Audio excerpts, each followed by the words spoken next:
Sí, Silvia, Pilar, cuando queráis, adelante. Muchas gracias a las dos. ¿Sí? Pues muchas gracias, Antonio. Buenas tardes a todos. A ver, para mí es un placer compartir con vosotros esta sesión sobre multas sancionadoras con María Pilar Canedo, que es miembro de la CNMC, gran amiga de la red, y que muy amablemente y me consta que con muchísimo trabajo y con muchísimo esfuerzo en todo será la ponente de esta sesión, y por ello ya se lo agradecemos. Nada más empezar, nos va a dar una visión sobre la transposición de la directiva ECN Plus en el contexto del anteproyecto de modificación de la Ley de Defensa de la Competencia, en particular sobre las multas. A ver, ciertamente a lo largo de todas las sesiones que hemos celebrado, es cierto que las multas han ido apareciendo inicialmente de forma indirecta y luego ya mucho más directa con la sesión que tuvimos hace 2 semanas con el profesor Rebollo, que nos comentó las multas a los responsables legales de las empresas infractoras. En todo caso, han ido apareciendo ya. La presidenta de la CNMC, Cani Fernández, nos comentó cuál era su visión general, su visión respecto a esta reforma, en particular sobre las multas, y el profesor Eugenio Olmedo también expuso ante todos sus inquietudes y sus pros y sus contras respecto a las sanciones en los procedimientos transaccionales. Bueno, dicho esto, hoy la ponencia que nos impartirá María Pilar será alrededor de unos 15-20 minutos aproximadamente. Está dividida en unas 2 partes, una parte más introductoria, más reflexiva, más del sentido que tienen las sanciones o las multas sancionadoras en el derecho de la competencia. Y luego, con más detalle, entrará a revisar estas cuestiones planteadas en el anteproyecto y en la directiva ECN Plus, siempre dándonos su punto de vista. A partir de aquí ya entraremos a plantearle reflexiones, algunas aportaciones o todo aquello que consideremos más adecuado. Entonces, a partir de ahora, María Pilar, cuando tú quieras, el foro es tuyo y adelante. Muchísimas gracias, Silvia, por la presentación, y a la asociación, a Antonio y a Paco por la invitación. Para mí es un auténtico placer estar hoy con vosotros. Lo estaba comentando antes, da gusto, aunque sea en la lista, ver a tanta gente conocida y tantos amigos a los que nos dedicamos al mundo de la competencia y que nos divierte el mundo de la competencia. Y sin más dilación, me voy a ir a la presentación sobre sanciones que, como comentaba Silvia, tiene básicamente 2 partes. Una parte que es una parte más filosófica, porque creo que cuando se habla de la transposición de la directiva, a mí me parece relevante hablar de la filosofía que inspira la determinación de las sanciones en materia de competencia y la razón por la que se plantean las multas sancionadoras y los principios que deben inspirar la aplicación de esas normas. Y después, como el objetivo fundamental es plantearnos cuáles son las vías óptimas para la transposición de la directiva, pues mi presentación tiene una parte muy, ni siquiera la llamaría técnica, muy de detalle de cómo creo yo que habría que modificar el borrador para conseguir el objetivo de poder tener un sistema sancionatorio en el ordenamiento jurídico español que garantice los principios fundamentales en los que creo que todos estamos de acuerdo, que son básicamente el principio de seguridad jurídica, pero también el principio de disuasión. Creo que la disuasión, obviamente junto con la proporcionalidad, pero creo que la disuasión es un elemento muy relevante cuando estamos hablando de las reacciones de las autoridades de competencia ante las infracciones. Y esa parte más introductoria comienza con este disclaimer que siempre se me olvida y menos mal que lo incluyo en las presentaciones, planteando que obviamente las opiniones que yo voy a comentar en esta presentación son opiniones personales. Creo que es bastante conocido que que suelo tener opiniones personales sobre algunas cuestiones, aunque realmente pienso que en gran medida las opiniones que voy a plantear pues son coincidentes con los miembros del Pleno de la CNMC y con la tendencia de desarrollo que tiene la institución, pero sí quiero subrayar de cara a que las opiniones que voy a plantear son opiniones personales. En cualquier caso, creo que cuando hablamos de sanciones no hay que perder de vista cuál es el objetivo. Y creo que el objetivo de las sanciones es conseguir, junto con otras herramientas, y eso vamos a comentar en un segundo, pero junto con otras herramientas creo que el objetivo de las sanciones es conseguir que los mercados funcionen de manera adecuada. Si los mercados funcionasen de manera óptima y de manera limpia, no sería necesaria la actuación de las autoridades de competencia, obviamente, y no sería necesaria la determinación de sanciones. Y la razón por la que es tan importante este objetivo pues son esas ventajas que en este foro, desde luego, no hay que subrayar, que genera la competencia en forma de innovación, en forma de redistribución de la renta, en forma de acceso de los más débiles a los productos y servicios de mejor calidad. Y entonces creo que no hay que perder de vista que lo que nosotros estamos buscando por medio de la imposición de sanciones es conseguir ese objetivo de que los mercados funcionen de manera más adecuada. Y creo que es imposible plantearse que una sanción es un fracaso. Creo que la imposición de sanciones es una de las herramientas más poderosas que tenemos para conseguir ese objetivo de ventaja para la sociedad que supone la competencia. Me he referido en la presentación a la más reciente de las sanciones que se han puesto por la Sala de Competencia de la CNMC, que es esta que se publicó la semana pasada, hace 15 días, 7 y pico millones de euros a dos empresas farmacéuticas que producen el radiofármaco PET, básicamente por un reparto de mercado en contratación pública. Estamos hablando de unas sanciones que oscilan entre un 7 y un casi 9% de volumen de negocios de las dos empresas. Y me ha parecido interesante traer a colación este tuit de Javier Serrano, que es un especialista en derecho de la contratación pública, que con una cierta sorna, que es muy propia suya, lo que plantea es que la CNMC apuesta por la compra pública socialmente estratégica. Como seguro que sois conscientes, cuando se habla de compra pública socialmente estratégica, las empresas tienden a convencer a las administraciones de que eso implica no competir en precios. Y creo que es muy relevante plantearse que cuando se ha determinado un determinado nivel de calidad en un producto, y en productos farmacéuticos especialmente, pues lo que debe buscar la administración es que los productos se ofrezcan de la forma más barata posible, porque el dinero público es limitado, obviamente, y entonces de lo que se trata es de conseguir ese objetivo de que, establecido el estándar de calidad, las empresas compitan entre sí y de esa forma se consiga innovación y se consigan mejores precios y, en consecuencia, más servicios para la ciudadanía. Y creo que poniendo sanciones podemos ayudar a conseguir ese objetivo. Esta transparencia de la OCDE plantea cuáles son las reacciones existentes en las distintas áreas geográficas del mundo cuando existen problemas de competencia. Y lo que tenemos que tener claro, y yo desde luego creo que es una herramienta con la que tenemos que trabajar a la hora de plantearnos los sistemas sancionadores, es que la promoción de la competencia es imprescindible. Yo creo firmemente en la promoción de la competencia. Los programas de cumplimiento también son muy relevantes, pero creo que el palo del que cuelga la zanahoria es casi inherente al sistema de funcionamiento.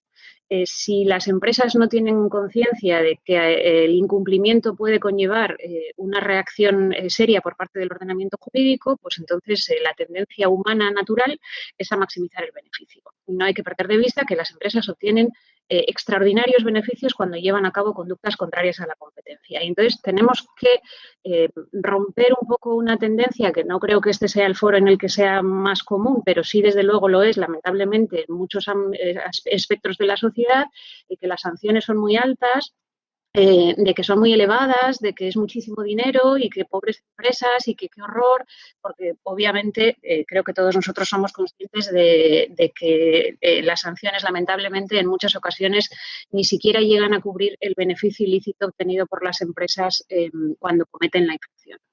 Para conseguir todos esos objetivos, lo que tenemos es un conjunto de herramientas y planteo el conjunto general de herramientas fundamentalmente porque creo que no debemos centrarnos en una específica para conseguir el objetivo pretendido. Creo que las medidas de cumplimiento son fundamentales. Creo que el expandir la cultura de competencia entre las empresas, sobre todo en determinados ámbitos, es fundamental. Y soy consciente de que existen determinados operadores que llevan a cabo conductas sin tener una conciencia clara de su ilegalidad, aunque también creo que no hay que desconocer, no hay que ser naif y no hay que pensar que todas las conductas se cometen por desconocimiento. Entonces, creo que las medidas de compliance son muy relevantes, que las medidas de compliance útiles dan lugar a clemencia en algunos supuestos y que creo que si un programa de cumplimiento es serio y funciona, debe dar lugar a una clemencia. Los programas de clemencia obviamente tienen los objetivos y las ventajas que se han puesto de manifiesto, lo mismo que la prohibición de contratar, a la que no me voy a referir, pero que me parece una de las herramientas que podrían ser más útiles para conseguir el objetivo de disuasión que buscamos.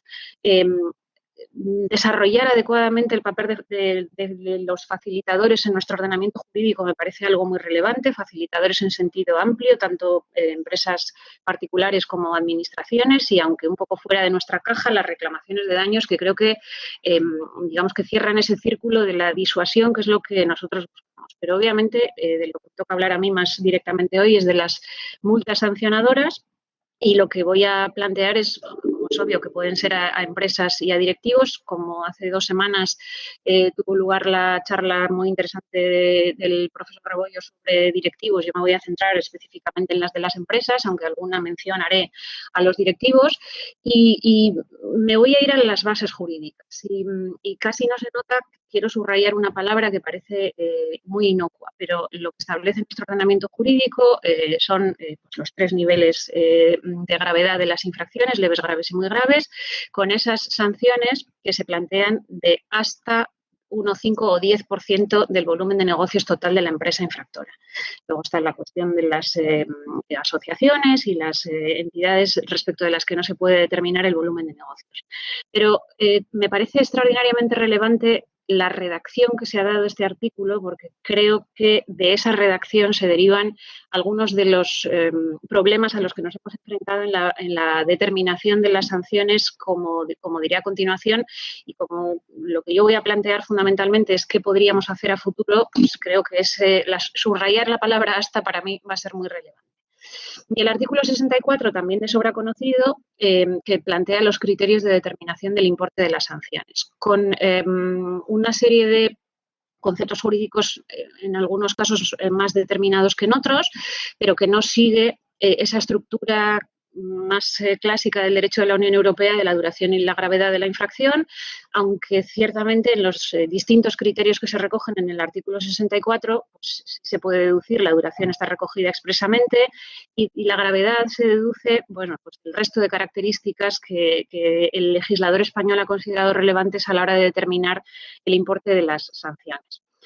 Es cierto que este es un artículo que contiene una serie de criterios, más los agravantes y las atenuantes, pero que pues, se ha puesto de manifiesto a lo largo del tiempo que no genera el suficiente nivel de seguridad jurídica. Antes, cuando hablábamos de los valores a los que tendemos a proteger en las autoridades de competencia, yo planteaba específicamente el de la seguridad jurídica. En las multas a directivos, bueno, pues ya comentaba lo que se planteaba la semana pasada. Yo quería irme un poco a las bases de cuáles son las fines generales de las sanciones administrativas y penales. Y me iba a esos principios de prevención y de retribución, que son los principios clásicos que inspiran los sistemas sancionadores en nuestros ordenamientos jurídicos. Fundamentalmente la prevención, es decir, que no se produzcan conductas que son contrarias al interés general, y la retribución en el sentido de retribuir a la sociedad por el daño que esa infracción ha causado y que es el objetivo fundamental de las sanciones administrativas o de las sanciones penales, que no están vinculadas con la retribución o la compensación por el daño causado a los afectados. Y creo que estos 2 objetivos deben inspirar el cambio normativo al que nos vamos a enfrentar. basándonos en unos principios determinados, un poco más concretos, que son el principio de disuasión respecto de la infracción. Lo que buscamos es que no se cometan infracciones tan nocivas para el interés general, y la proporcionalidad también referida a la infracción cometida, es decir, que la sanción que se imponga debe ser proporcional al desvalor generado por la empresa concreta en el interés general. Y ante esta situación, pues lo que tenemos es que si tenemos un sistema que no genera multas lo suficientemente relevantes, es cierto que entendidas en el conjunto de todas esas herramientas, pero si no genera multas suficientemente relevantes, pues lo que tenemos es a los gatos durmiendo, y cuando los gatos duermen, pues los ratones bailan. Y creo que eso es algo que debemos intentar evitar, entre todos, porque no solamente es labor de las autoridades de competencia poner en marcha los sistemas de reacción suficientes como para que el gato se despierte, pero también entre los gatos pues tiene que haber suficiente reacción, y por eso creo que los programas de cumplimiento son tan relevantes, y posiblemente una labor de promoción de la competencia y una conciencia de la sociedad de que lo que estamos buscando es proteger el interés general es muy relevante. Y ante todo esto, y aquí he terminado ya con la parte más genérica, lo que tenemos son los instrumentos jurídicos a los que nos hemos ido enfrentando. El primero de ellos, de sobra conocido, la comunicación de la Unión Europea del año 2006 sobre los sistemas de cálculo de sanciones con las distintas aplicaciones que ha tenido como consecuencia con posterioridad. La también de sobra conocida comunicación del año 2009 de la CNC y la sentencia del Tribunal Supremo, que es como, digamos, que la piedra clave que hace que se ponga en tela de juicio el sistema de cálculo de sanciones en nuestro ordenamiento jurídico. Y en esta sentencia yo sí he querido centrarme en algunas cuestiones concretas, en algunos párrafos concretos, porque esta sentencia, de la que hemos hablado mucho, creo que es necesario releerla en este momento en el que lo que nos estamos planteando es un cambio normativo. Esta sentencia tiene una parte muy positiva que dice que el parámetro de cálculo es el volumen de negocios total de la empresa infractora, pero es cierto que también dice que la palabra hasta, esa que yo subrayaba en el artículo 63, se repite muchas veces y plantea el hecho de que el artículo 63 esté redactado de forma que dice que las sanciones pueden ser de hasta el 10% de volumen de negocios, pues lo que plantea es un límite máximo que parte del volumen de ventas a efectos de cálculo de la sanción. Y entonces lo que plantea esta sentencia es que esa forma de redactar el artículo 63 tiene como consecuencia que lo que se estaba haciendo en la comunicación, que es lo que se describe en este párrafo de la sentencia también, determinar el importe básico de la sanción en relación con la infracción determinada, y por eso yo subrayaba tanto la relación de proporcionalidad respecto de la infracción, y después plantear un coeficiente de ajuste con el 10% de volumen de negocios, es algo que es aceptable, si veis la redacción de este párrafo, es aceptable con la redacción que tiene el artículo 23 del Reglamento 1/2003, es decir, la base normativa para determinar el cálculo de sanciones en la Comisión Europea, pero no es coherente con la redacción del artículo 63 que dice hasta en 3 ocasiones hasta. Entonces, lo que plantea esta sentencia pues es, lógicamente, que el artículo 63, tal como está establecido, lo que establece es un umbral de 0 a el 10% de volumen de negocios, y que tal como está redactado el artículo 63, lo que se establece es ese margen de actuación que no permite una interpretación discordante. Me parece muy relevante también, con vistas a ser respetuoso con el dictado de la sentencia en aras de proponer modificaciones normativas, plantear que no solamente el problema está en el hasta, que la redacción del artículo 63 establezca ese límite máximo y que los tantos por cientos estén vinculados con ese límite máximo, sino que también plantea la posibilidad de que un sistema sancionador que no tenga un límite máximo determinado plantee problemas de constitucionalidad proporcionalidad y entonces hace una comparativa con el derecho penal. Pero la sentencia dice esto que he puesto en otro tamaño de letra y en otro color porque me parece lo más relevante, que es que otra cosa es que el legislador nacional, dentro de su margen de configuración normativa, hubiera decidido adoptar de modo expreso y reconocido pautas de fijación de sanciones parecidos a los que se establecen en el artículo 23 del Reglamento de la Unión Europea. Es decir, lo que dice la sentencia no es que no se pueda hacer una comunicación, no es que no se pueda determinar el cálculo de sanciones considerando la proporción respecto de la infracción cometida con ese cap del 10% de volumen de negocios de las empresas, sino que el artículo 63 está redactado de forma que no permite esa interpretación. Y en esa tesitura lo que tenemos ante nosotros es la directiva ECN+, por entendernos. Y esa directiva ECN+, pues también he traído los elementos más relevantes, en mi opinión, a colación para plantear mi propuesta de modificación. Que me parece muy relevante que el artículo 13 de la directiva plantea esa obligación de los Estados de imponer, si os fijáis aquí, si se ve mi cursor, la imposición de sanciones pecuniarias eficaces, proporcionadas y disuasorias. Luego estamos nuevamente con los principios de proporcionalidad y disuasión, que se repiten en el mismo precepto incluso dos veces. Los Estados miembros velarán porque los procedimientos contemplados permitan imponer multas efectivas, proporcionadas y disuasorias. Proporcionadas respecto de la infracción y disuasorias respecto de la conducta, cosa que creo que es extraordinariamente relevante. Me parece muy importante también subrayar que el artículo 14 de la propia directiva establece unos criterios de cálculo de la sanción que se fijan como parámetro esencial en la gravedad y en la duración de la infracción. Y creo que esos dos parámetros deben estar reflejados con la relevancia que tienen en esta directiva en la transposición que se realice de la misma. Aquí nuevamente tenemos esa referencia a las asociaciones, referencia a la forma de cálculo de las multas, establece unos criterios generales y me parece nuevamente otra cuestión formal muy digna de subrayar que hay otro artículo diferente, que es el artículo 15, que es el que impone no la forma de cálculo de la sanción, sino el importe máximo que puede tener la multa, lo cual pone de manifiesto eso que el Tribunal Supremo decía que no hace nuestro ordenamiento jurídico. Es decir, en la directiva hay tres artículos distintos. Uno que dice los criterios, otro que dice los criterios de cálculo y otro diferente que dice cuál es el importe máximo de la multa. Y esta cuestión de que haya dos artículos distintos, uno que fija los criterios de cálculo relacionado con la gravedad y la duración de la infracción y otro distinto que establece que hay un margen a partir del cual no se puede pasar con esas sentencias del Tribunal de Justicia que han identificado que si se pasa del 10% de volumen de negocios, la sanción puede tener carácter confiscatorio o poner en tela de juicio el funcionamiento de la empresa, creo que es extraordinariamente relevante a la hora de plantearnos modificaciones normativas. Y en esa tesitura lo que tenemos es pues, los cambios que se están planteando, y aquí os he recogido el link de la memoria de análisis de impacto normativo que está publicada y que me parece muy relevante, y el propio borrador del anteproyecto de ley.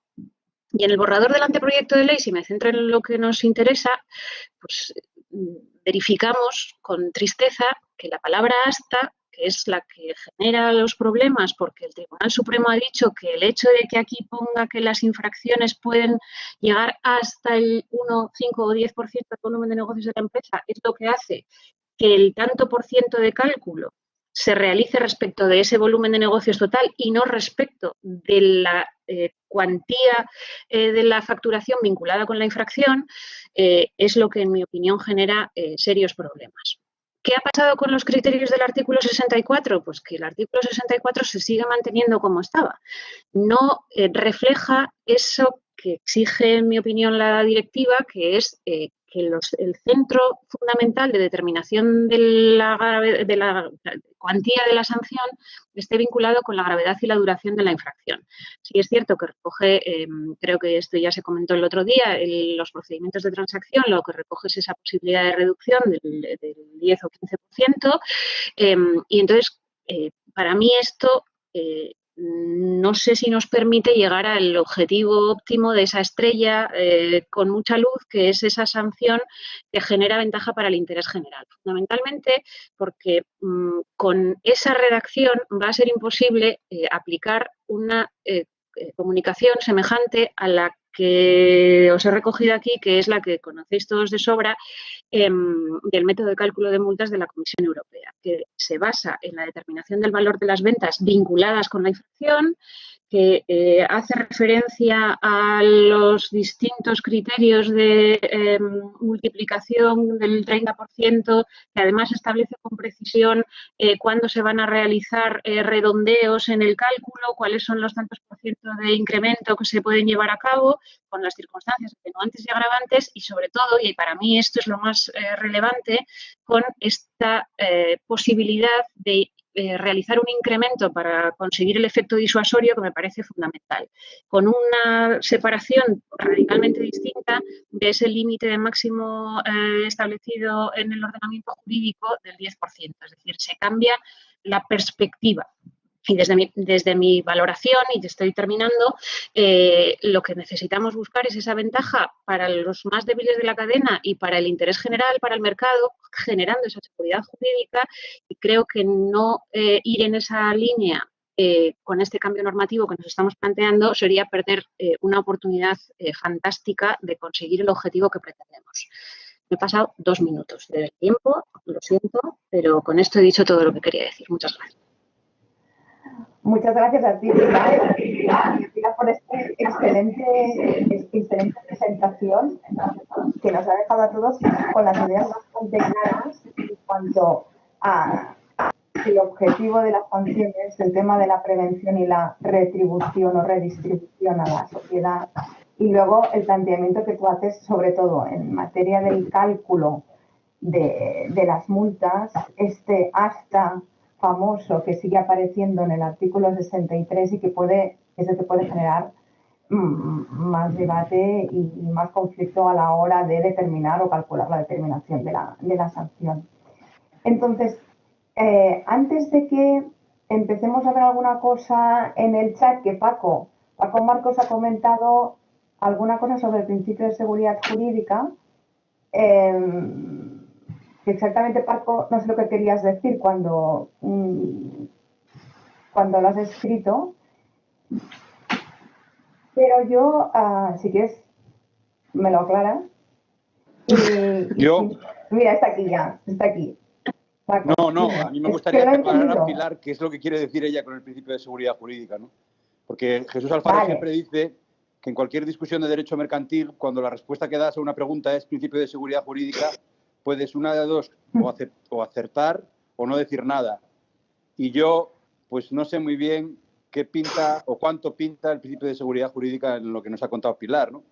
Porque la verdad que alguna de las cosas que cuenta, eso que le encanta a ella de los facilitadores, no sé muy bien qué tiene que ver con la seguridad jurídica, sino más bien con la inseguridad jurídica. Y luego, claro, la situación actual por la que lo que ella bien ha descrito es de inseguridad absoluta, ¿no? Inseguridad en la que también hay algo que ella no ha comentado, pero que es que no sabemos muy bien cómo se calculan las multas a día de hoy, ¿no? Con los coeficientes esos raros que no son muy transparentes, ¿no?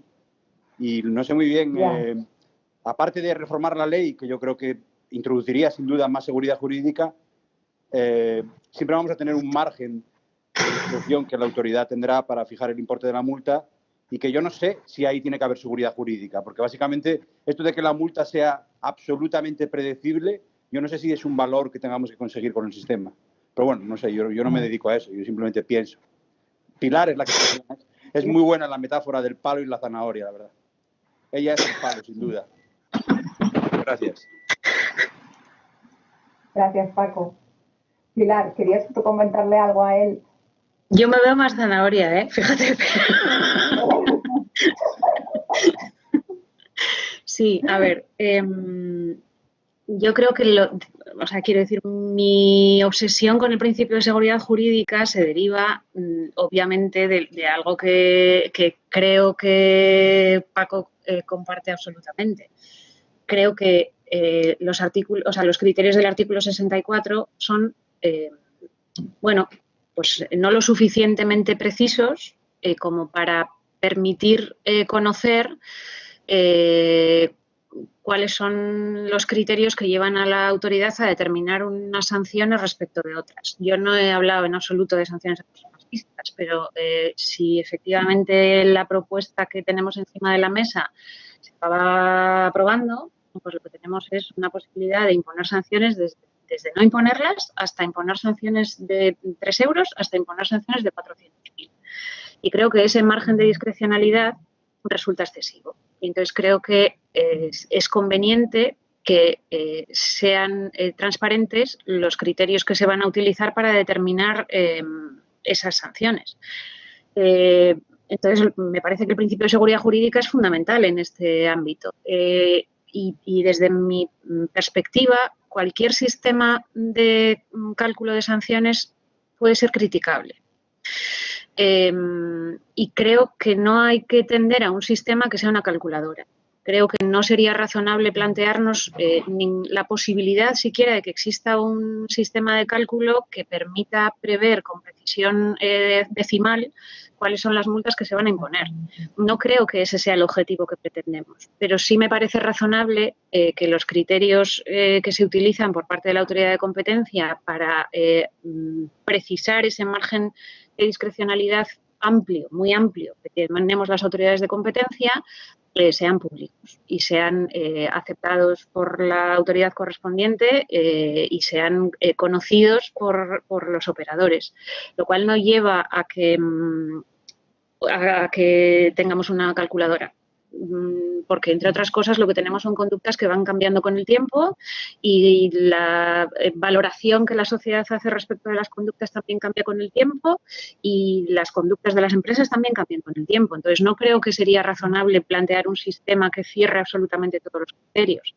Pero no siendo eso así, me parecería lógico acudir a un sistema previsible.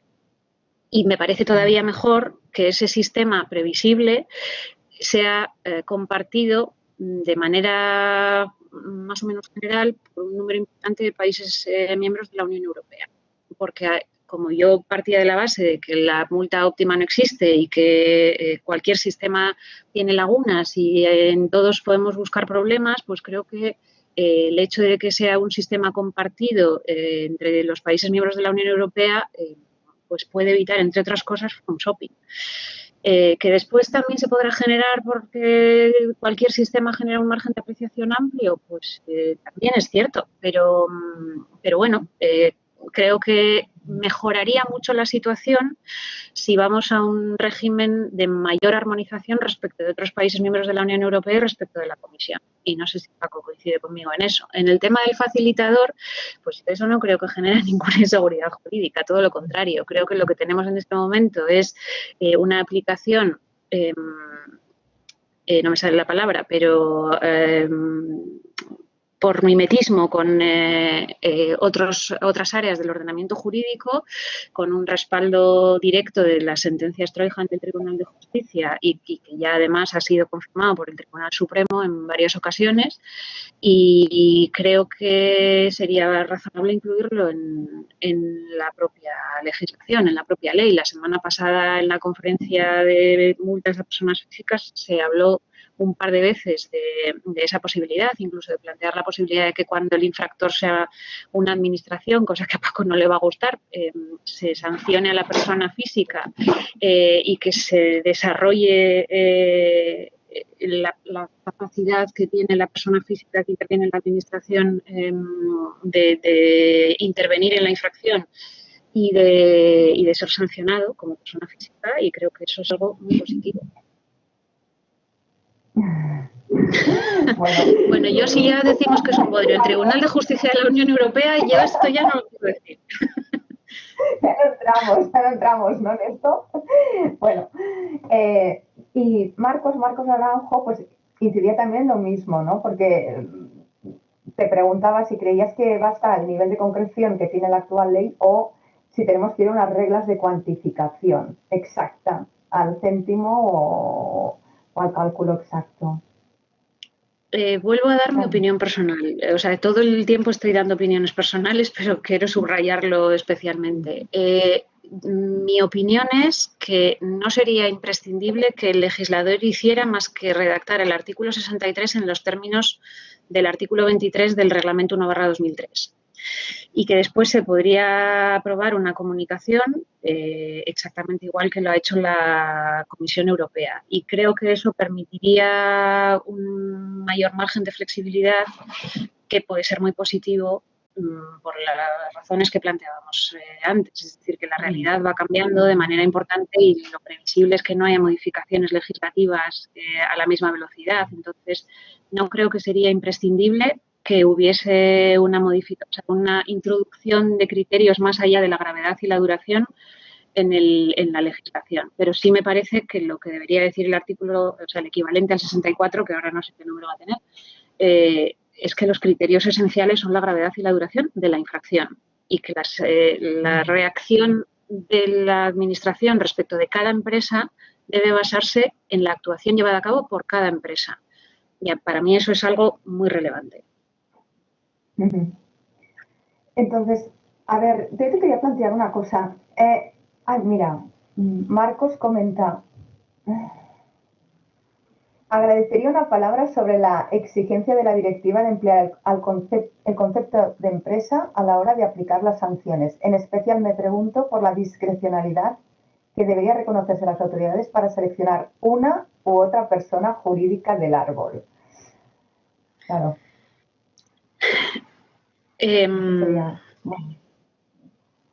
Yo en esto soy maximalista, la verdad. Creo que lo razonable es que la Administración se dirija contra, por seguir con tu metáfora, contra todas las personas del árbol con el objetivo de que cada una de ellas responda por su participación y con el objetivo de que pueda haber una responsabilidad subsidiaria en el caso de que alguna de ellas pueda no responder. Me parece más relevante que podamos ir a la teoría del levantamiento del velo que nos centremos en responsabilidades de unos u otros dentro de un grupo empresarial. Entonces, yo antes cuando estábamos hablando y ahora que estamos hablando del tema de si es necesario realmente un nivel de concreción o no, cuando mediante el Real Decreto Ley 9/2017 se transpuso la Directiva de Daños, se modificó el artículo 64.3 a letra C, que habla como atenuante cualificada el efectivo resarcimiento del daño, con anterioridad a que se dicte la resolución. A ver, ¿tú crees que puede ser efectiva esta atenuante en un contexto en el que hay un procedimiento que puede extenderse un año o menos, o un año y medio? Entonces, ¿tú crees que en ese periodo en el cual las empresas se están defendiendo por respecto a infracciones o limitando su responsabilidad dentro del procedimiento administrativo, ¿tú crees que vais a poder aplicar esta atenuante en este contexto a lo largo del procedimiento administrativo sancionador? ¿Crees que puede haber una transacción ahí o lo crees tú como viable o factible aplicar esta atenuante en el cálculo de la multa, claro? O sea, Lo veo muy complicado. Incluso me parece peculiar que se incluyera esa modificación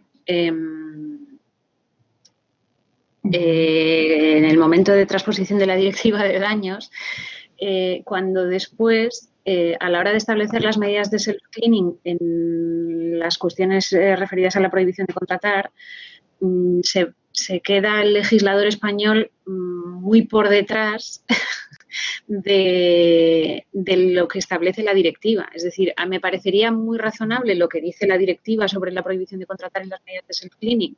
Es decir, que se levante la prohibición de contratar cuando se ha accedido a pagar los daños. Eso me parece muy razonable, pero no me parece muy razonable que se acuda a la figura del pago de los daños en el cálculo de la sanción, porque es que la reclamación de daños, hombre, es evidente que cabe la posibilidad de establecer reclamaciones independientes, pero lo ordinario es que sean follow-on, entre otras cosas porque se simplifica extraordinariamente la vida de los operadores y creo que parte del objetivo del sistema es ese. Entonces, otra cosa es que estemos hablando de procedimientos de transacción. Y si estamos hablando de procedimientos de transacción, pues ya la cosa cambia mucho. Pero claro, cuando se introdujo esa cuestión, todavía no había procedimientos de transacción. Entonces, creo que posiblemente eso es uno de esos brindis al sol, como podría llegar a ser la sanción propuesta de 400.000 euros al directivo. Porque ¿qué tiene que suceder para que se pongan 400.000 euros al directivo? También es verdad que esas fijaciones de cuantías concretas pues tienen que prever que la norma va a tener una vida larga y que el valor del dinero cambia con el tiempo. Entonces, pero bueno, creo que es imprescindible establecer criterios, claramente. Y respondiendo a tu pregunta, me parece que es muy difícil que eso suceda. Vale. Vamos con Julio. Julio Costas, que quiere intervenir. Julio, cuando tú quieras. Hola, buenas tardes. Hola. Encantado de estar aquí con vosotras y con todos vosotros. Me ha parecido magnífica tu ponencia, Pilar. Estoy prácticamente al 100% de acuerdo. Qué gusto, Julio. Bueno, no podía ser de otra forma, ¿no? Porque los dos hemos escrito ya y hablado de esto, no es esta la primera vez, ¿no? Yo es que creo que quien ha escrito el borrador del anteproyecto de ley de modificación de la LDC quiere que todo se mantenga igual, que el nivel de las multas no se incremente. Está contento. Quizá porque quien lo ha escrito pertenece al sector empresarial, ¿no? A las grandes empresas españolas, ¿no? A esa empresa que escribió también la ley de la CNMC, ¿no? Quizá por ello, ¿no? Pero bueno, no pensemos tan mal, ¿no? Lo cierto, y es una opinión, y termino haciéndote dos preguntas, Pilar. Yo creo que este borrador no da satisfacción, no cumple la directiva, no cumple en absoluto la directiva y que no va a poder ser posible, si esto va adelante, aplicar un sistema de cálculo similar al que aplica la Comisión Europea, ¿no? Entre otras cosas porque el Tribunal Supremo, y creo que has hecho una lectura muy benigna de la sentencia del Tribunal Supremo, porque la interpretación del Supremo yo creo que es absolutamente literal y creo que cabe una interpretación lógica y sistemática simplemente leyéndose la exposición de motivos de la LDC. Pero el Tribunal Supremo dice que aún en la hipótesis de que se pudiese calcular las multas de acuerdo con el sistema de la Comisión Europea, ese sistema no sería conforme con los principios de legalidad y de proporcionalidad. Por tanto, a mi modo de ver, lo que requiere la ley es una redacción completa de inicio de todo el régimen sancionador. Una redacción completa, ¿no? Que dé satisfacción a lo que nos pide la directiva y a lo que pide también el Tribunal Supremo. La pregunta, ¿se modifican la categoría de infracciones graves y muy graves, ¿no? Y de las graves salen las infracciones, algunas infracciones de abuso y otras de colusión que no sean cárteles, y se queda el artículo 3, las infracciones del artículo 3. ¿Cuál crees tú que es la justificación?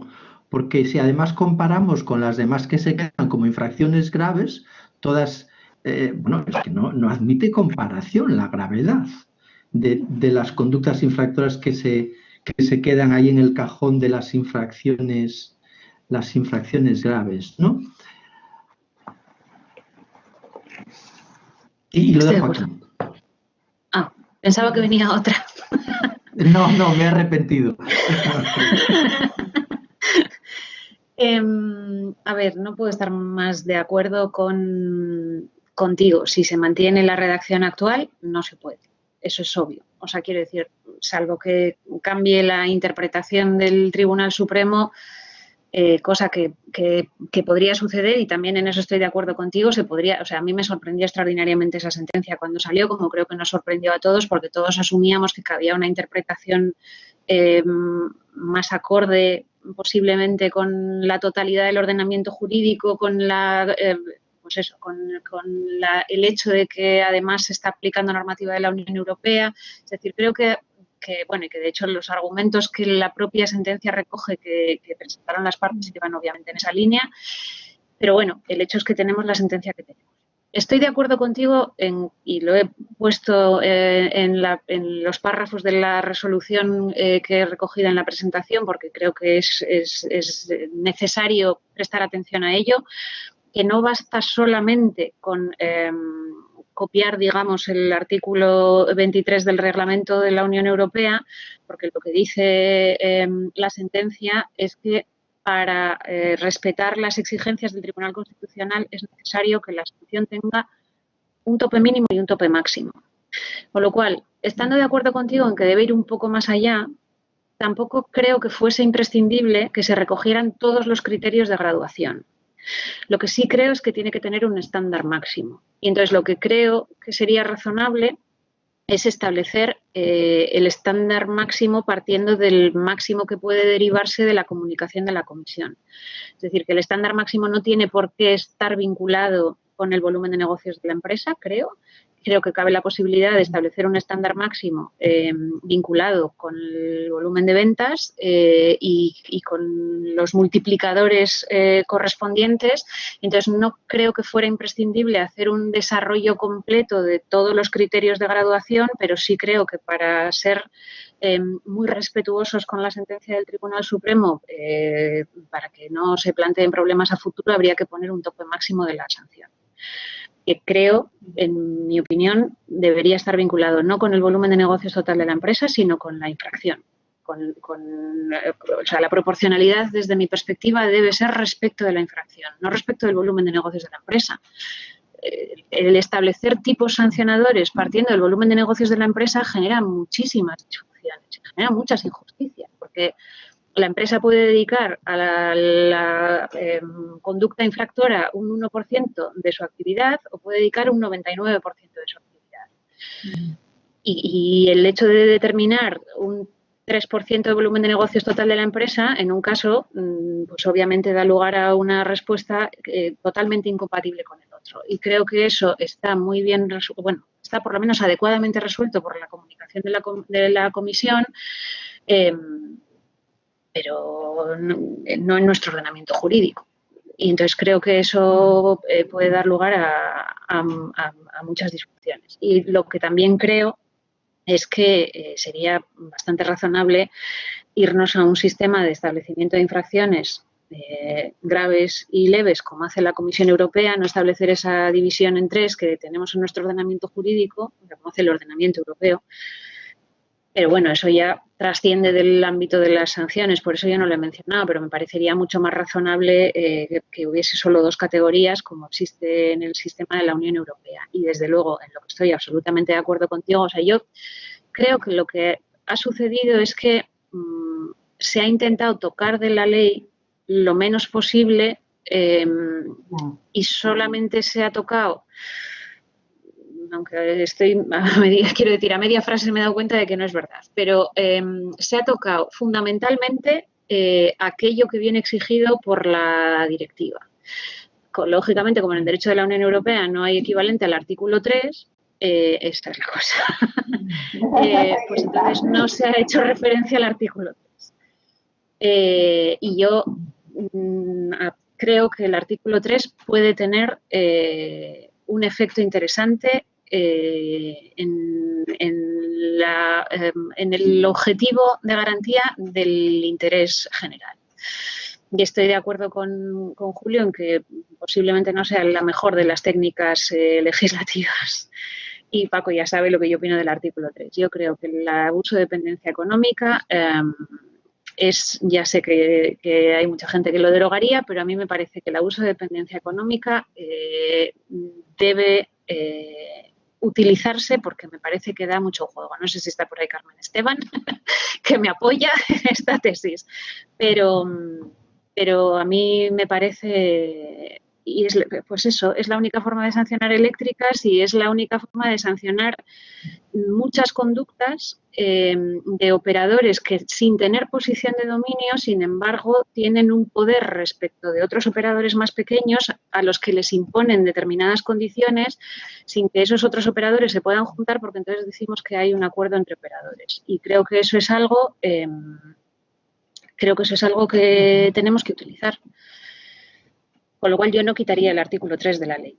Pero sí me parece que es importante cuestionar no solamente aquellas cuestiones de nuestra ley que vienen derivadas de la directiva, y de hecho las transacciones son un ejemplo. La directiva no habla de transacciones y en nuestro ordenamiento jurídico se han incluido porque se ha querido incluir. Entonces se podrían haber hecho otras modificaciones, pero salvo en algunas cuestiones puntuales, por otras razones distintas, el hecho es que se ha tocado simplemente aquello que viene determinado por la directiva. Y creo que habría que, todavía creo que tenemos un cierto margen. Yo confío en que haya modificaciones todavía respecto de este borrador. Mira, Alfonso Rincón de MLAP Abogados dice que en las resoluciones sancionadoras de los últimos años uno diría que hay poca diferenciación en los porcentajes sancionadores entre las distintas empresas que son sancionadas en un mismo expediente. Entonces dice, ¿no cabría realizar una mayor diferenciación en el tipo sancionador aplicado a los distintos infractores? Pues mira, yo creo que eso es cierto en algunos casos y totalmente contrario a la realidad en otros. Creo que hay bastante diferencia en la determinación de los tipos en aquellas infracciones en las que intervienen muchas empresas respecto de infracciones, por ejemplo, en las que solo intervienen dos. Y entonces, mi visión, y de ahí que yo incidiera tanto en el que la proporcionalidad está vinculada con la infracción, mi visión es que el tipo sancionador debe estar vinculado con la actuación que ha tenido cada una de las empresas en la conducta. Y creo que hay veces en que es razonable que los tipos sean semejantes y otras veces en los que la participación de las empresas en la conducta es muy distinta y debería haber un mayor nivel de diferenciación. Entonces, creo que en algunos casos lo que dices es cierto y eso genera problemas. Creo que en otros casos lo que dices es totalmente falso y también genera problemas. Entonces, creo que eso sí sería algo que deberíamos refinar un poco más. Pues, por otra parte... Estoy de acuerdo con Julio que no tiene sentido hablar de tipo sancionador. Julio, ¿no? Que dice que por eso no tiene sentido hablar de un tipo sancionador global. Sí. Sobre todo cuando además no lo aplicas. No porque fijas un tipo sancionador del 5 y luego sancionas por menos del 1. Entonces, bueno, en fin, que tampoco se sabe por qué se baja del 5 al 1. Yo lo que opino sobre el sistema de cálculo de sanciones actualmente lo he dicho en varios votos particulares, pero creo que sería positivo mirar a futuro. Y a mí me parece que la propuesta de modificación generaría respuestas. A ver, que yo he partido de la base de que no hay ningún sistema perfecto, lamentablemente, porque cuando toca poner sanciones es algo muy complejo. Y da un cierto vértigo y genera inseguridad porque hay casos extraordinariamente distintos entre sí y papeles de las empresas muy diferentes entre sí. Entonces hay que conseguir esa proporcionalidad y esa disuasión en cada uno de los supuestos y hay muchas veces que eso es complejo.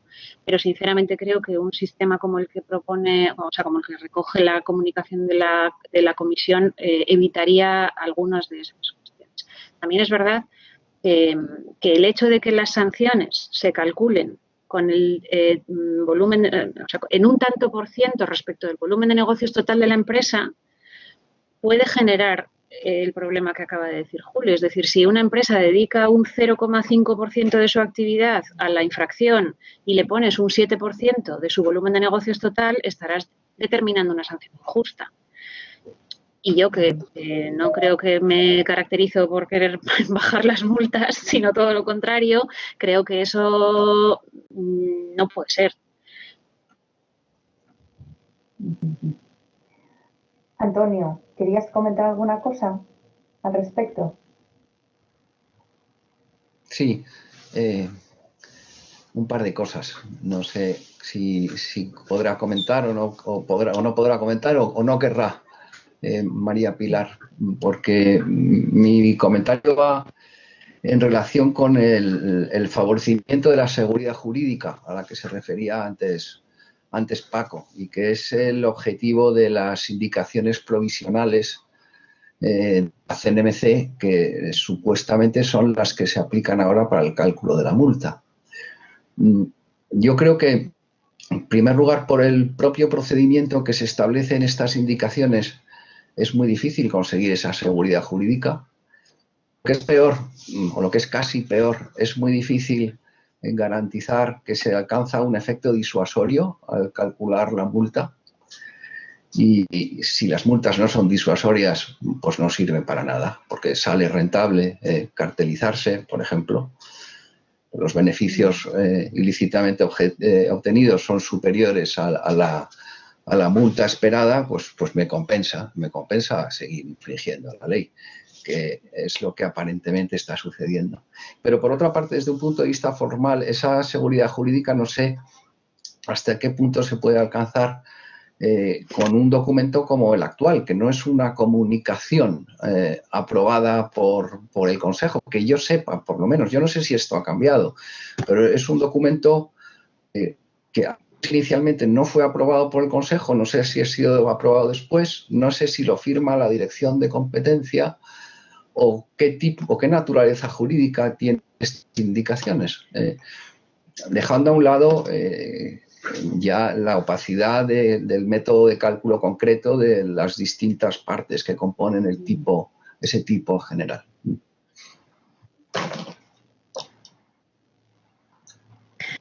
Solo quería comentar eso, gracias.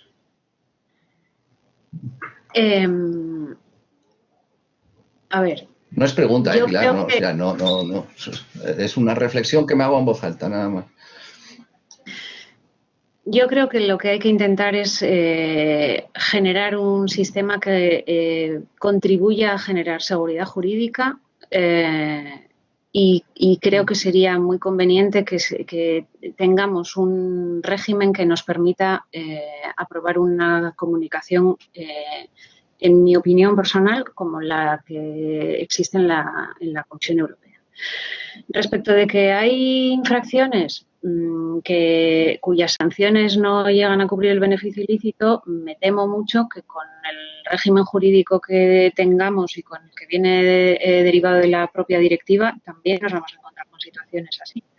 Porque el hecho de que se establezca el límite del 10% de volumen de negocios total de la empresa, en algunos supuestos va a tener como consecuencia este que tú acabas de describir. Y lamentablemente me viene a la cabeza casos recientes en los que se puede plantear así. Es verdad que también es cierto que calcular el beneficio ilícito es muy difícil. La propia comunicación habla de que cuando se pudieran calcular las ganancias ilícitas, porque la comunicación habla de ganancias y no de beneficios, pues es cierto. Pero es verdad que vamos a enfrentarnos lamentablemente a situaciones en las que ese 10% de volumen de negocios total nos va a llevar a que pongamos sanciones más bajas que las que las ganancias ilícitas obtenidas por seguir los términos de la comunicación. Por eso yo creo que mi parte inicial de la presentación incidía en el resto de herramientas, porque creo que las multas son una herramienta muy poderosa, pero creo que no es la única herramienta. Creo que las sanciones a directivos, que el otro día se plantearon cosas muy interesantes, con algunas de las cuales estoy muy de acuerdo y con otras, la verdad, no, porque creo que las sanciones a directivos, que yo también pienso que deben calcularse considerando la conducta llevada a cabo por cada uno de los directivos, tienen un objetivo muy diferente de la sanción a las empresas. Y también se planteaba algo que también ha resuelto el Tribunal Supremo, de dar publicidad a los nombres. Y también se plantea cómo vamos a hacer con la prohibición de contratar, que en este momento todavía no se ha llegado a aplicar nunca la prohibición de contratar. Entonces, hay que ser consciente de algo. ¿Me oís? Que de repente me ha parecido que se había colgado. Hay que ser consciente de que cada una de esas herramientas de manera independiente no va a servir al objetivo de protección de... Eso no se ha oído. Vale, bueno, pues lo que yo planteaba, lo que yo respondía a Antonio es que, pues me he largado un discurso larguísimo. Se ha quedado medias. Lo que yo planteaba es que el 10% de volumen de negocios supone un límite que no se va a poder superar de ninguna manera, o sea, aunque el ordenamiento jurídico español se transponga de la mejor manera posible, ese 10% de volumen de negocios siempre lo vamos a tener ahí. Y eso va a tener como consecuencia que en algunos supuestos, lamentablemente, pues las empresas van a obtener una ganancia ilícita mayor que la sanción impuesta.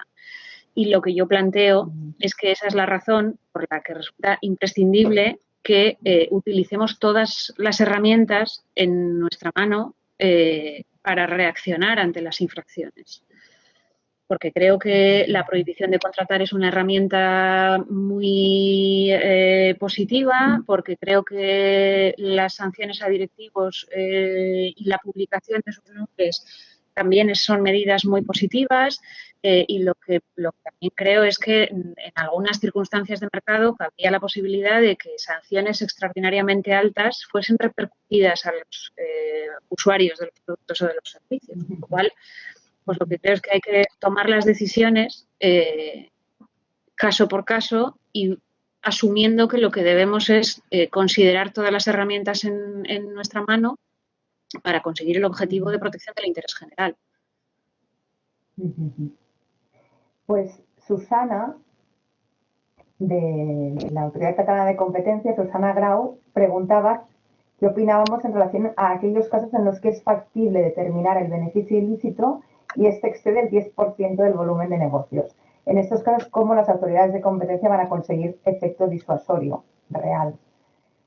Y Marcos decía que eso no debería ser un problema si se reclamaban los daños. Pero bueno, Susana rebate diciendo que estamos a las expensas de iniciar acciones privadas de daños. Estoy de acuerdo con ambos. Pero a mí me parece que, y de hecho que lo pregunte Susana Grau, que viene de la autoridad catalana, que es precisamente la que ha determinado duración y alcance de la prohibición de contratar y la que ha determinado la responsabilidad personal de un funcionario, pues me parece muy significativo, pero pues yo creo que lo que tenemos que hacer es exactamente lo que están haciendo, que es plantearnos de manera imaginativa y coherente con los principios de seguridad jurídica todas las herramientas que nos permite utilizar el ordenamiento jurídico. Y entonces me parece que la sanción en algunos supuestos va a ser insuficiente. Obviamente, si además ponemos tipos elevados, pues será más insuficiente todavía y eso es mucho peor. Pero hay que ser realistas, hay que ser conscientes de que estamos en una sociedad en la que hay conductas que se prolongan en el tiempo durante muchísimos años. Y eso tiene como consecuencia que las empresas llevan obteniendo beneficios ilícitos mucho tiempo. Y eso quiere decir que la sanción, aunque llegara al 10% de su volumen de negocios total, pues en algunos supuestos no va a ser suficientemente disuasoria. Entonces creo que hay que utilizar todas las herramientas en nuestra mano para conseguir para contribuir a esa disuasión. Que igual no la acabamos consiguiendo, pues no lo sé, pero bueno.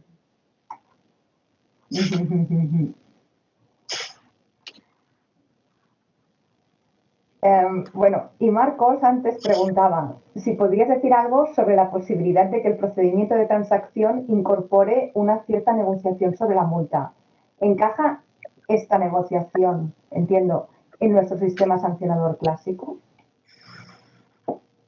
A ver, yo creo que el procedimiento de transacción no encaja en nuestro procedimiento clásico porque es nuevo.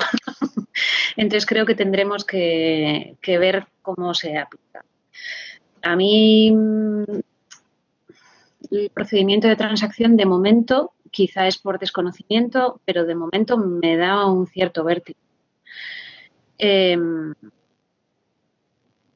Creo que la transacción implica negociación, eso es obvio, pero me parece que de momento yo me decantaría más porque la negociación se ciña a los elementos estrictos establecidos en el ordenamiento jurídico. Y eso ya me genera un cierto vértigo. Con lo cual, ampliarlo a otros elementos me generaría todavía mucho más. Posiblemente es desconocimiento y posiblemente es el miedo a lo desconocido, pero en este momento a mí me genera bastante. Vale. Entonces, Antonio comenta que la disuasión solo es posible si el cálculo de la multa se basa en el beneficio ilícito esperado, que tiene que ver con el volumen de negocios afectado por la infracción. Entonces, como un poco cierre su comentario. Y por otra parte, Javier Guillén nos comenta que el problema es cómo se cuantifica en el tema de daños a los intereses generales de los consumidores o de los ciudadanos. Es su reflexión en relación con los daños que anteriormente comentaba Susana también. Yo estoy absolutamente de acuerdo. Quiero decir, creo que para calcular multas óptimas sería imprescindible partir del beneficio ilícito. Creo que el cálculo del beneficio ilícito es extraordinariamente complejo. Habrá casos en los que no lo sea, igual algunos vinculados con contratación pública o algunos en determinados mercados muy concretos. Podría ser, pero hay que ser realistas. Yo no creo que podemos establecer un sistema sancionatorio basado en un criterio que prácticamente siempre es imposible de conseguir, de calcular con precisión. Y entonces, y estoy absolutamente de acuerdo con Javier Guillén en que la cuantificación del daño al interés general, por eso yo hablaba de retribución, que es que, pues sí, los principios sancionadores son retribución y disuasión, pero prevención, vamos, decirlo técnicamente. Pero esos son entelequias, por eso yo decía, vale, esos principios a mí me parece que son los que deben inspirar la evolución del ordenamiento jurídico, pero no hay que traducirlos en algo que se pueda aplicar en las sanciones cada uno de los días, porque lógicamente lo que tienes que poner es una multa en un número determinado de euros. Y a mí me parece que es muy difícil cuantificar el daño al interés general o a los consumidores o a los ciudadanos, pues todos los que están vinculados con contratación pública. ¿Cómo calculamos ese daño?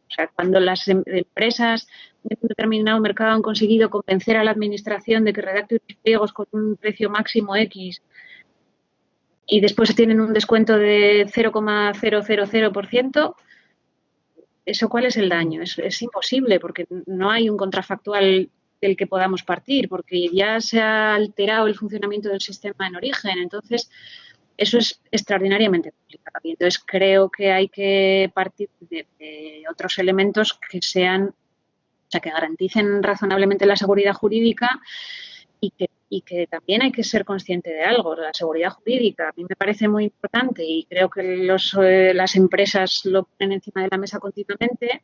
Pues también hay que asumir que hay un margen de apreciación, un margen de discrecionalidad de la administración, que es lo que debería llevarnos a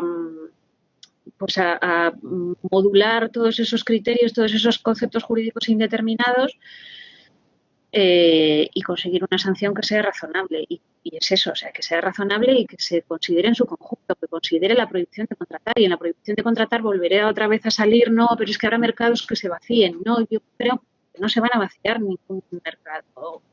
Ojalá no me equivoque en eso, desde luego.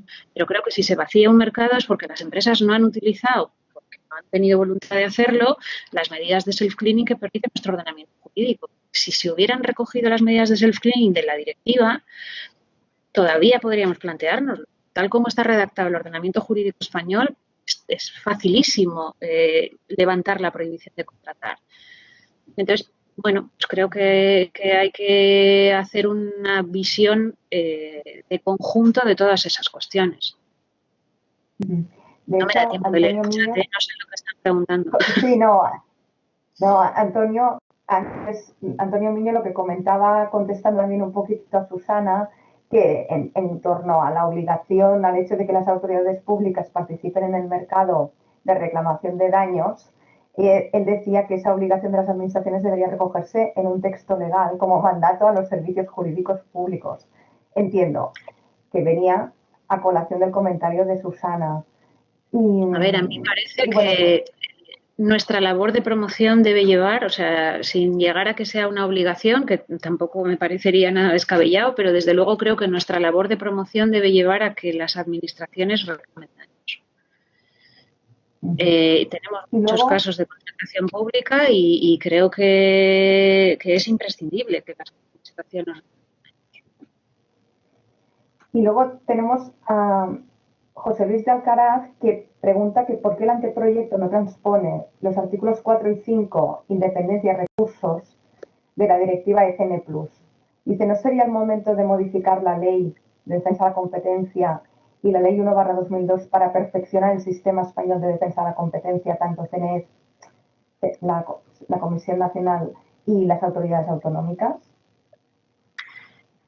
A ver, yo creo que la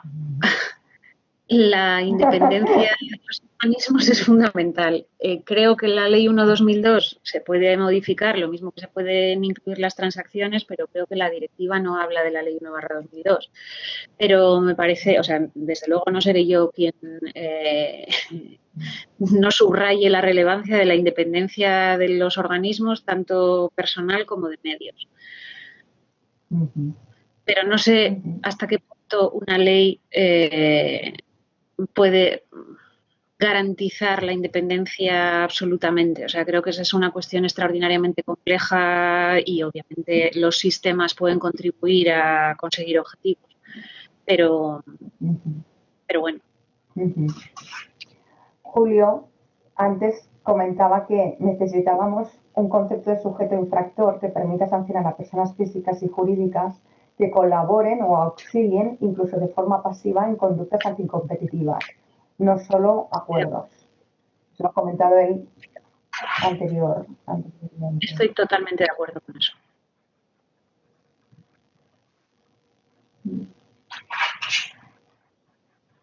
El profesor Jerónimo Mayo, ¿quieres coger el micro, Jerónimo? Porque nos comenta que si se vuelven a elevar las multas es previsible que crezca la litigación. Y pregunta, ¿volverá a haber problemas con límite de proporcionalidad en Audiencia y Tribunal Supremo? ¿Y qué hacer para evitarlo?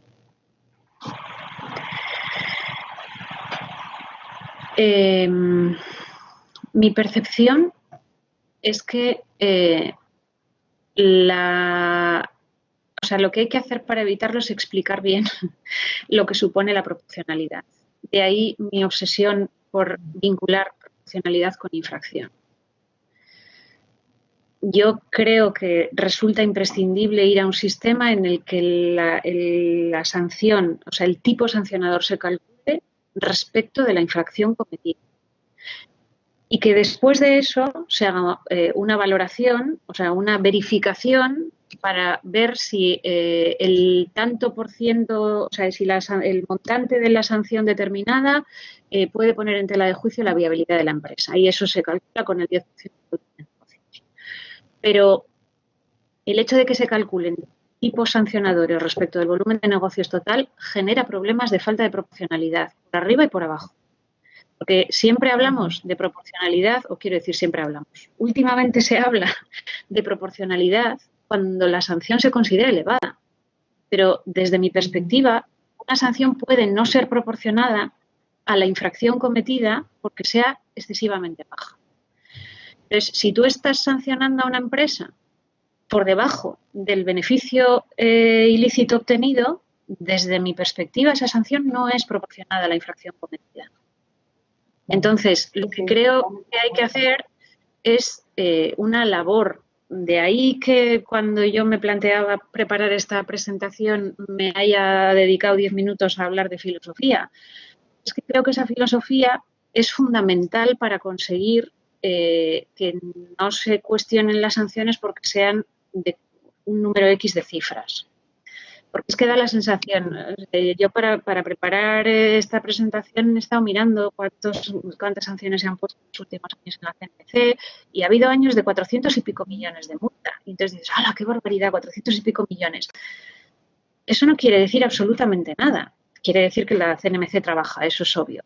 Pero lo que yo necesito ver es la vinculación entre la sanción a cada una de las empresas con la infracción que ha cometido cada una de las empresas y si la multa es muy baja, esa multa es desproporcionada y si la multa es muy alta también es desproporcionada. Entonces creo que es imprescindible transmitir a la sociedad y al Poder Judicial también que de lo que estamos hablando es de la parte de filosofía que tenía esta presentación. Yo soy perfectamente consciente de que los tribunales anulan muchas sanciones, que es lo que acaba de decir Paco, que es lo último que he visto en el chat. Sí, ya lo sé. Bueno, es decir, si la infracción se confirma y lo único que se reduce es la sanción, para mí eso no es un fracaso absoluto del sistema, porque para mí lo más relevante de una infracción de competencia, o sea, quiero decir, lo más relevante de una resolución en la que se declara una infracción de competencia es que la infracción pare. Porque la infracción en sí misma genera un extraordinario daño, directo e indirecto. Entonces, creo que es imprescindible que esa infracción se paralice. Y después de eso, consigamos poner sanciones que además castiguen. En última instancia, el efecto de disuasión y el efecto, o sea, los principios esos esenciales del derecho sancionador en parte implican un castigo, pero de lo que se trata es de que no se vuelvan a cometer. Entonces, bueno, creo que todos esos elementos hay que tenerlos en cuenta. Entonces, que las sanciones se anulen porque sean altas, pues yo tampoco estoy tan convencida de eso. Es verdad que dan más vértigo las sanciones altas que las bajas, pero asumo que los órganos jurisdiccionales no van a anular una sanción porque les dé vértigo. Creo que si somos capaces de establecer unos criterios claros, previsibles para las partes, previsibles para los tribunales y que sean con los que el poder discrecional que tiene la autoridad de competencia sea objeto del control necesario, pues no deberían generar un nivel más alto de acciones. Y Julio insiste en esto, que ni hay multas altas ni se multan los sectores regulados. Entonces sigue un poco pues con esta línea de la proporcionalidad. Y yo lo que puedo decir es que la semana pasada pusimos una sanción del 8,9% de volumen de negocios a una empresa sin reducción ninguna y que en sectores regulados existen expedientes incoados. A ver, yo creo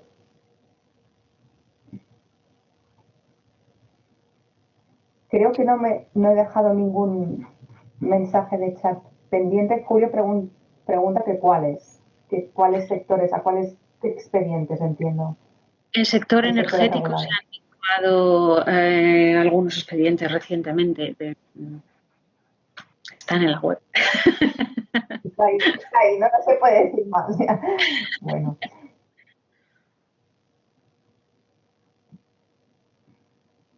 Bueno, ¿queréis plantearle alguna cuestión más a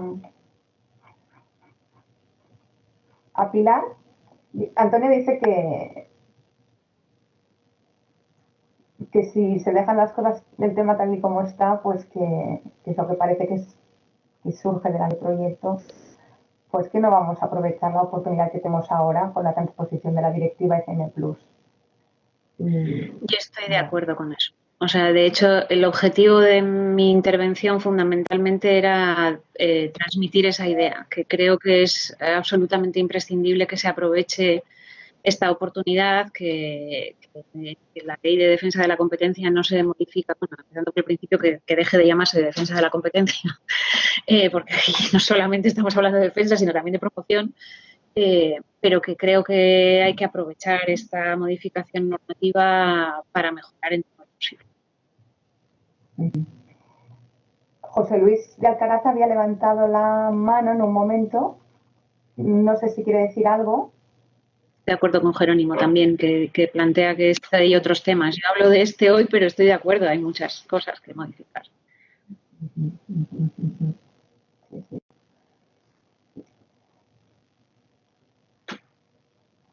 Bueno, pues Antonio, si no hay ningún otro comentario... Tenías a José Luis, creo. José Luis.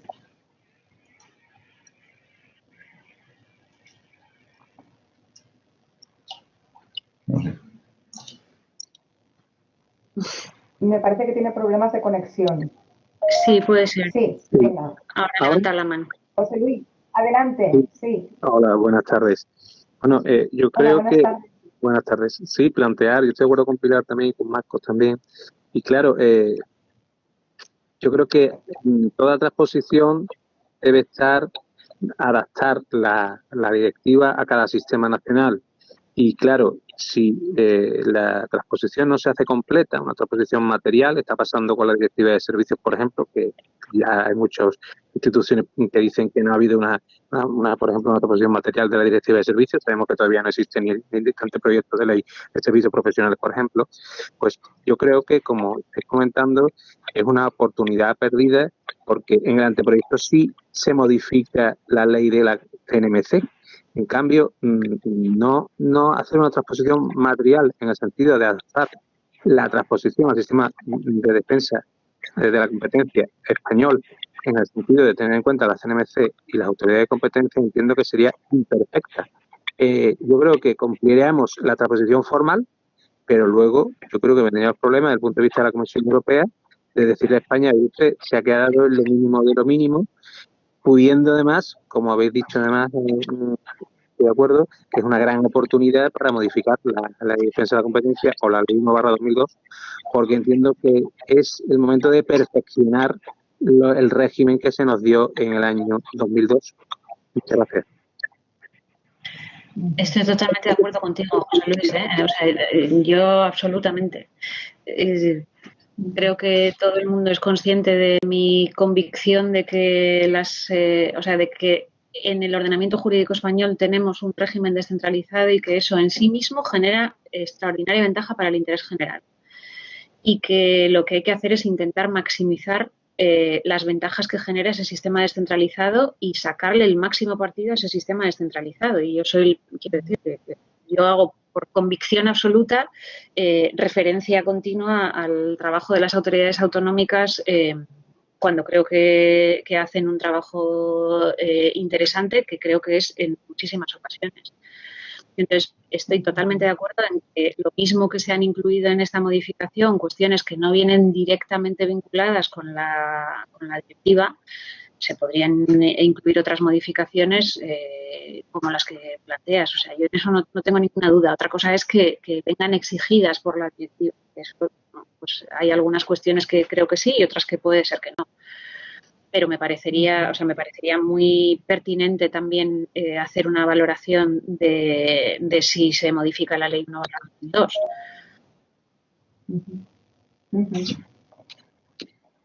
A ver. ¿Alguien desea hacer alguna otra? Sí, hola, soy José Antonio. Soy José Antonio Rodríguez Míguez. Quería simplemente hacer un pequeño comentario al hilo de estas últimas... Hola, muy buenas. Al hilo de estas dos últimas intervenciones.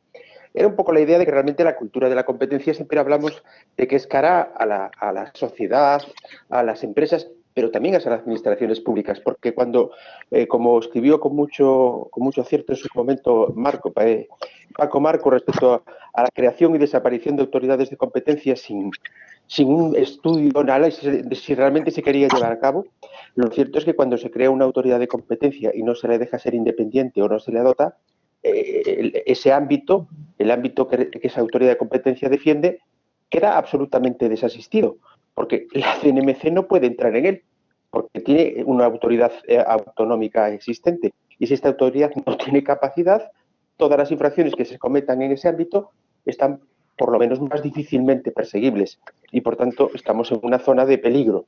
Yo creo que en ese sentido, creo que la intervención de José Luis respecto a que el sistema solo funciona si todas las patas funcionan. No olvidemos que la directiva ICN Plus se sacó o se inspira en realmente buscar un equilibrio entre todos los Estados miembros. Trasladando ese mismo razonamiento, si en España hay ese equilibrio, debería aprovecharse la oportunidad para buscar ese equilibrio, ya no a nivel solo de Estado, sino a nivel dentro de la propia España. Nada más. Muchas gracias y interesantísimo, como siempre. Lo suscribo también al 100%. Bueno, pues muchas gracias a todos. Creo que no me dejo nada más en el chat.